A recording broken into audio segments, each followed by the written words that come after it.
Ha o'g'lim, nima qilyapsan? Assalomu alaykum dada. Koptoy o'ynayapman. Men senga nima qilgin dedim? Ozgina koptoy o'ynayotgandim. Ol koptoying, uyga kirchi.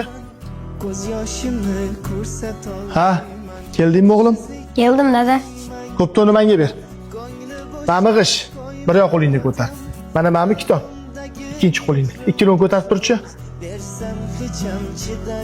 Dada, qo'lim og'rib ketdi. Yana ozgina ko'tarib tur. Dada, boshqa chidolmayapman.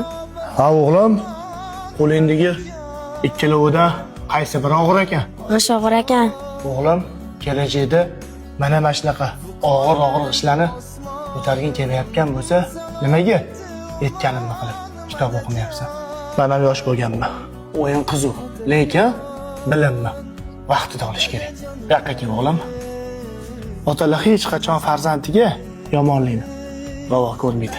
Mana yetganimni qilib kitobingni o'qib bolam. Xudo xohlasa, bu dunyo kam bo'lmaysan bolam.